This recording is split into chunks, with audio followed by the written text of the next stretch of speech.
Hola, en este video voy a dar un poco de material extra al contenido visto en la auxiliar 1, principalmente contenido que no es tan relevante para el curso como para verlo en la auxiliar, pero que puede ser entretenido para los que quedaron motivados. Entonces esto es material extra número 1. En primer lugar, me gustaría comentar un par de cosas más, un par de detalles más sobre este problema bien entretenido y bien difícil que es determinar si para un entero n existe un triángulo rectángulo, ¿sí? Lo dije mal, pero créanme que es rectángulo. Si existe un triángulo rectángulo de lados racionales que tiene área n. ¿Cómo escribo que sus lados sean racionales? Bueno, escribiéndolos como cocientes de enteros. Entonces voy a escribir ese lado como a partido b, este de aquí como c partido d y este de aquí como e partido f, ¿sí? A partir de eso puedo determinar dos ecuaciones. La primera es que yo quiero que el área del triángulo sea n, pero sé también que su área es el producto entre la base y la altura dividido en 2, ¿sí? Eso se llama el promedio geométrico. Entonces, AC partido en 2BD. Y sé por otra parte, dado que es rectángulo, que satisface el teorema de Pitágoras. Por lo tanto, tengo A partido en B al cuadrado más C partido en D al cuadrado es igual a E partido en F al cuadrado, ¿sí? Eso de ahí es equivalente a, en una versión sin paréntesis y un poco más simplificada, a que A cuadrado D cuadrado más C cuadrado B cuadrado sea igual a B cuadrado D cuadrado E cuadrado partido en F al cuadrado, ¿sí? Si se fijan, encontrar 6 enteros que satisfagan simultáneamente estas dos ecuaciones no es para nada trivial. De partida tengo dos ecuaciones y 6 enteros, es decir que tengo muchas variables libres, no es un sistema que pueda llegar y resolverse, no tiene respuesta. Lo que nos interesa es, dado un n, ver si existen dentro de los infinitos enteros, ¿sí? Dentro de los infinitos enteros, si existen 6 que satisfagan simultáneamente estas dos ecuaciones. Es claro además que si se encuentran que existen, hay infinitos de ellos. Basta ver, por ejemplo, supongamos que encuentro los 6, yo puedo aumentar A y B por 2 cada uno, ¿sí? Definir A' como 2A, B' como 2B, y van a seguir satisfaciendo el sistema, ¿cierto? Porque en el fondo este lado sigue siendo igual. Ahora, veamos, adentrémonos un poco más en por qué es tan difícil este problema. Veamos un ejemplo. Un número que es súper fácil de satisfacer es el 6. ¿Por qué? Porque el triángulo pitagórico clásico 3, 4, 5 tiene área 6, ¿sí? Entonces, para 6 todo funciona. Ahora, ¿qué pasa si amplificamos estos lados? Si en vez de 3, 4 y 5 los multiplicamos por un factor. Pongamos, por ejemplo, que lo multiplicamos por 2. Eso nos da el otro triángulo bien clásico, que es el 6, 8, 10. Y ese tiene área 24. Entonces, para 24, bueno, también sabemos que sí se puede. Ahora bien, veamos qué pasó. El área, dado que cada lado aumentó en el doble, ¿sí? El área aumenta en 4. En rigor, si cada lado aumenta por un factor de lambda, el área va a aumentar en un factor de lambda cuadrado. ¿Cuál es el problema con esto? El problema va a venir aquí.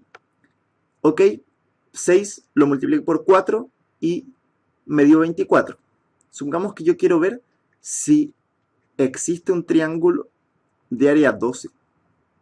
Uno dice, bueno, tengo que multiplicar ese 6 por 12. ¿sí? Ese 6 lo tengo que multiplicar por 2 para llegar a 12. ¿Por qué factor tengo que multiplicar sus lados? Bueno, si quiero que aquí sea 2, el problema es que aquí tiene que ir la raíz de 2. Y habíamos puesto como condición que los lados sean racionales. Yo al multiplicar esto por raíz de 2 pierdo la racionalidad. Y ese es el problema en general. Compatibilizar el tema del área con la racionalidad va a ser muy complejo. Ahora bien, otro ejemplo que yo creo que va a dar también luz de en dónde radica la dificultad de ese problema. Recuerden que este problema lo introdujimos para aprender a discernir qué es lo que hace que un problema sea difícil o no, qué condición es la que lo hace difícil y cómo la podemos modificar para abordar una variante más fácil del problema. Entonces me voy a proponer aquí en vivo y en directo, por así decirlo, resolver una instancia mula del problema y va a ser la siguiente. Definamos un triángulo rectángulo y ahora imaginemos que lo doblo con respecto a su diagonal, es decir, si esto era A y esto era B, lo doblo así para crear un rectángulo. Sí, es un rectángulo muy feo porque lo dibujé yo, pero es un rectángulo. Y sigamos pidiendo que los lados del rectángulo sean racionales. ¿Cómo determino para un entero n dado si existe uno de estos rectángulos de lados racionales que tenga área n? Bueno, la respuesta es bastante simple en realidad y es la siguiente. La respuesta es siempre sí, para todo n se puede. ¿Por qué? Porque las ecuaciones que tengo ahora son las siguientes. Tengo a por b vale n, ¿sí? Y ya no tengo que satisfacer ninguna ecuación sobre la diagonal. Entonces, mi única ecuación ahora es tan simple como ¿existen pares A y B racionales tales que su producto sea n? Bueno, la respuesta es siempre sí. ¿Cómo lo sé? Bueno, basta con decir que A vale n y B vale 1. ¿Sí? O A, y bueno, así hay una infinidad de valores que lo satisfacen. Entonces, si se fijan, la dificultad a la hora de redactar el problema es casi igual. En ambos lados tengo una figura geométrica simple de lados racionales y quiero ver si es posible, dado un entero n, construir una figura con esa condición que tenga área n. Sin embargo, aquí el problema es una ridiculez y en el otro caso es ridículamente difícil. ¿Qué los diferencia? Una condición extra que me involucra muchas variables y que no es lineal siquiera, ¿sí? Entonces eso debería darles una idea de en dónde radica la dificultad de ese problema. Lo otro que quería comentar, y es, bueno, bien distinto, voy a terminar ahí, tiene que ver con esto de los paréntesis bien balanceados que habíamos dicho. Definimos dos condiciones para que un string fuera de paréntesis bien balanceados. Por si alguien no recuerda, paréntesis bien balanceados es una oración como esta, por ejemplo. ¿Sí? Tiene los paréntesis bien balanceados. A cada uno les corresponde otro. Ahora, nosotros teníamos una definición para eso, y eran 3 reglas. La primera era que el string vacío pertenecía al lenguaje de los paréntesis bien balanceados. La segunda regla era que si agarrábamos una oración cualquiera de los paréntesis bien balanceados y la encerrábamos entre paréntesis, eso iba a seguir perteneciendo a los paréntesis bien balanceados. La tercera es que si agarrábamos 2 cadenas pertenecientes a los paréntesis bien balanceados, al concatenarlas, es decir, poner una al lado de la otra, el resultado también iba a pertenecer a los paréntesis bien balanceados. Llegamos en clase a decir lo siguiente, a decir que habían 2 condiciones para determinar, dada una cadena, si era o no de los paréntesis bien balanceados. Y esas dos condiciones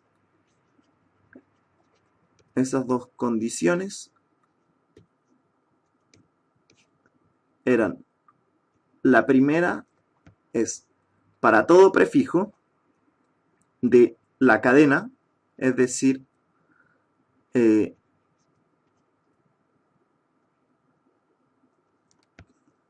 para todo prefijo de la cadena,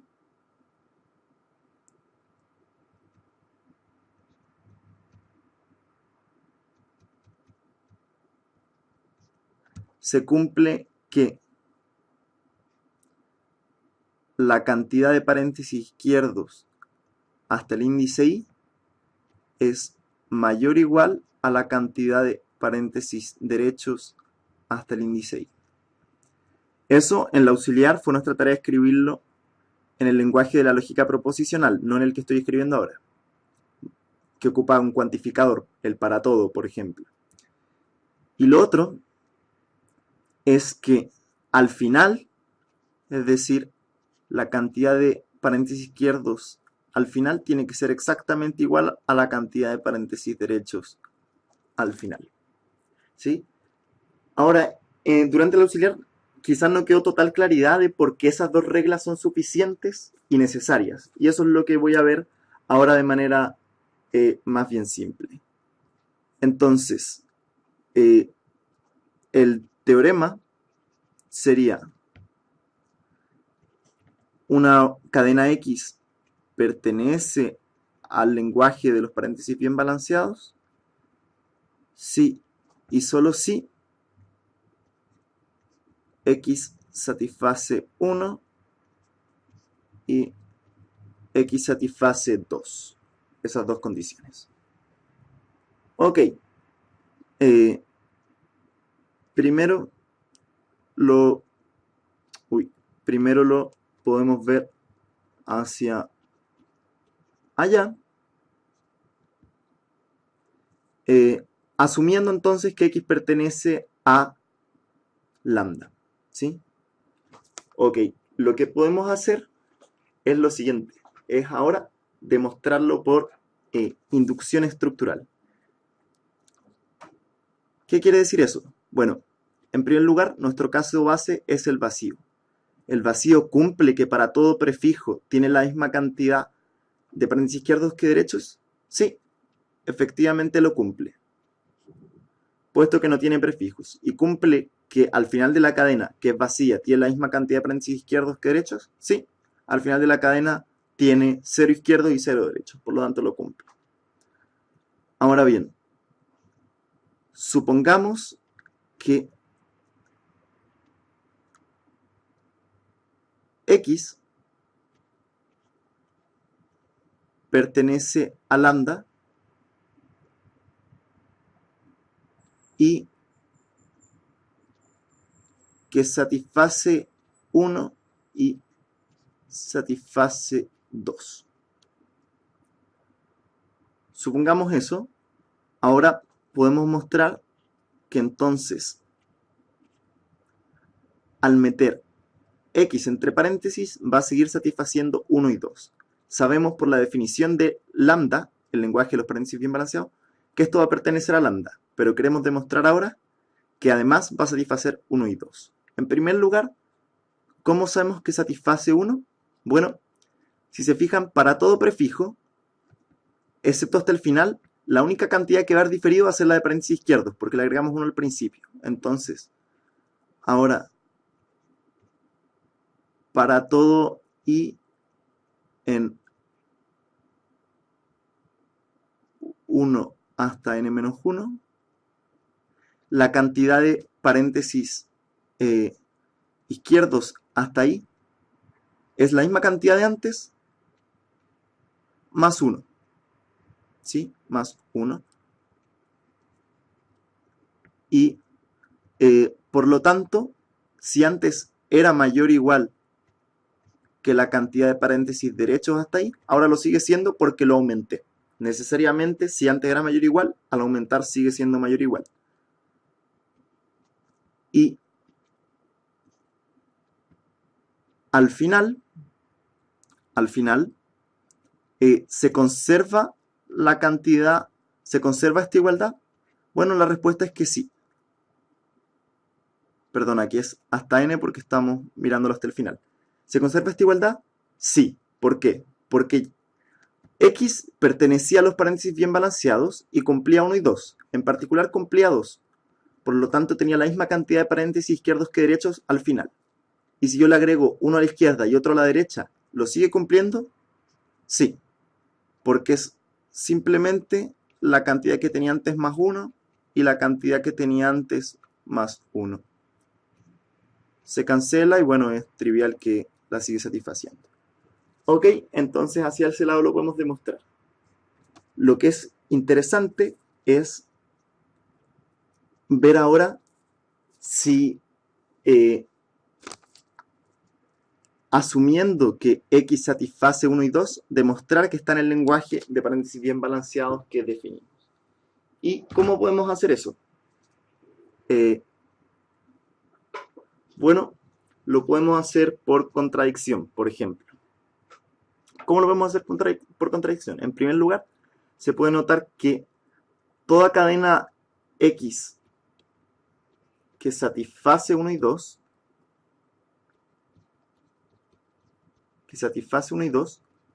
tiene que partir con un paréntesis izquierdo. ¿Por qué? Porque 1 dice que para todo prefijo tiene más izquierdos que derechos y en particular se puede tomar el prefijo de largo 1 que es el primer carácter.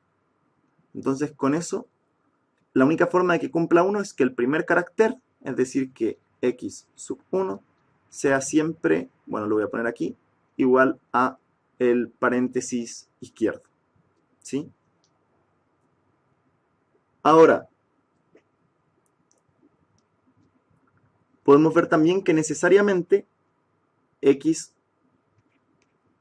sub n es igual al paréntesis derecho. ¿Por qué? Bueno, por lo siguiente, dado que para todo prefijo tiene una cantidad menor o igual, en particular, cuando tomo la cantidad de paréntesis izquierdos que hay hasta n-1, esa cantidad tiene que ser exactamente igual a la cantidad de paréntesis derechos más 1, ¿sí? Más 1. ¿Por qué? Bueno, por lo siguiente.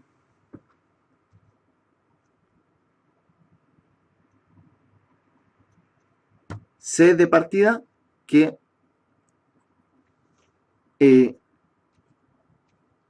esto de aquí hasta n-1 es mayor o igual que esto de aquí hasta n-1 también. Y dado que es mayor o igual, lo puedo escribir de la siguiente forma.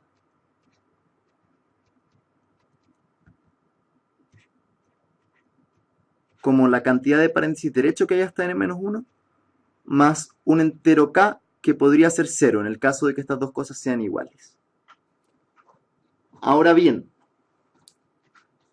primero demostremos por qué no pueden ser iguales, por qué k no puede ser 0. La razón es súper sencilla y es la siguiente. Si k fuera 0, se satisfacerían las condiciones. Sin embargo, si k fuese 0, luego solo nos restaría un paréntesis por añadir.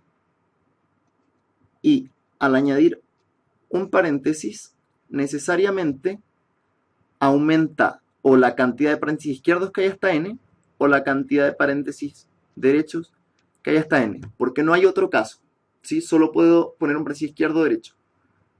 Y si k es 0, estas dos cosas son iguales. Y como solo voy a agregar una extra, voy a romper esa igualdad. Y yo necesito, dado que x satisface 2, que al final de la cadena se satisfaga la igualdad. Por lo tanto, k no puede ser 0. Ahora, dado que k no puede ser 0, demostremos por qué no puede ser mayor a 1. Y la razón también es súper sencilla. Si k fuese mayor a 1,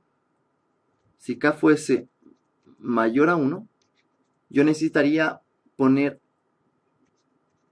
k mayor a 1, paréntesis derechos, para que se satisfaciese la igualdad al final. Y sin embargo, dado que estamos en el índice n-1, solo puedo poner 1. Como solo puedo poner 1 y necesito más de 1, no puede ser. Luego k vale exactamente 1, lo que es obvio, pero lo estamos viendo un poco más formalmente. Y entonces tengo esto de aquí. Tengo que necesariamente cualquier cadena que satisface 1 y 2 comienza por un paréntesis izquierdo y termina por un paréntesis derecho. ¿Sí? Ahora bien, ¿qué es lo que puedo hacer? Yo sé que x puede ser expresado entonces como un paréntesis izquierdo, como una cadena i y como un paréntesis derecho.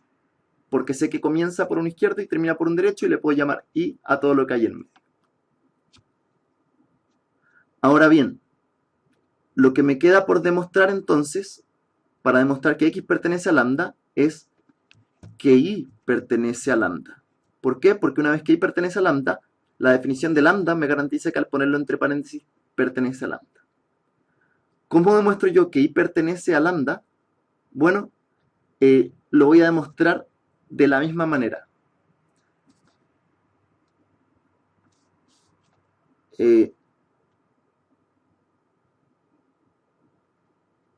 De la misma manera, para demostrar que y pertenece a lambda, teniendo que y satisface 1 y satisface 2,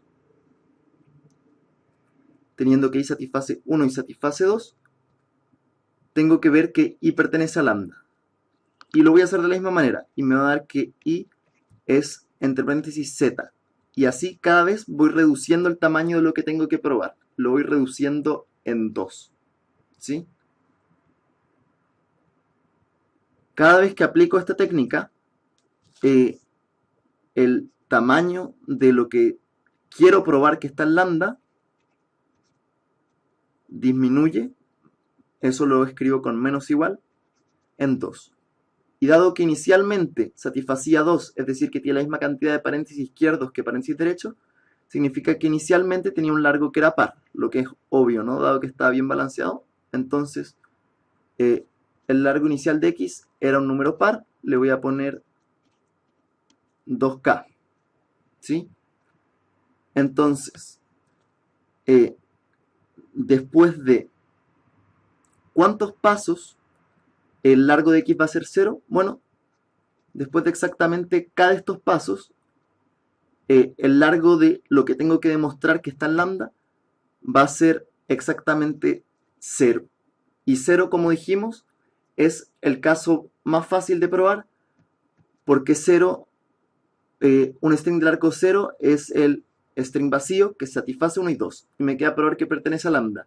¿Cómo pruebo que el string vacío pertenece a lambda? Bueno, por definición de lambda, ¿sí? Porque lambda comenzaba garantizándonos que el vacío pertenece a lambda. Y básicamente así tenemos la prueba en ambos sentidos. Y ahora lo que voy a mostrar es un pequeño programa en Python, que me imagino que es el lenguaje más común a todos, que determina si una cadena que recibe es o no de paréntesis bien balanceados. Así. Bueno, lo que voy a mostrar ahora es cómo hacer un pequeño código en Python que reconozca paréntesis bien balanceados. Entonces voy a definir una función que se va a llamar paréntesis y que va a ocupar la condición que hemos dicho. Entonces va a recibir un string s y ¿qué voy a hacer? Bueno, en vez de ir contando en paralelo cuántos paréntesis izquierdo y cuántos paréntesis derecho llevo, voy a hacer algo más astuto que consume menos memoria y es ir guardando el balance, es decir, si estoy cargado hacia los paréntesis izquierdos o hacia los paréntesis derechos. El balance inicialmente entonces va a partir en 0 y luego voy a, para cada carácter del string, si ese carácter es un paréntesis izquierdo, el balance va a aumentar en 1, si no, el balance va a disminuir en 1. Y la regla de los prefijos me dice que dentro de este for puedo poner que si el balance en algún caso es menor a 0, este string ya no puede pertenecer a los paréntesis bien balanceados y por lo tanto puedo retornar falso. Y luego al final de haber recorrido con el for todo el string, lo que retorno es si tiene la misma cantidad de paréntesis izquierdos que derechos. Y eso es que el balance es 0. Entonces probemos nuestra función, paréntesis, y le voy a dar, por ejemplo, este.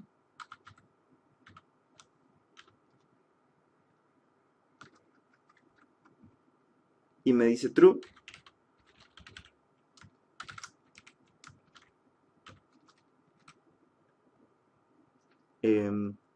Le voy a dar uno que no sea cierto, por ejemplo,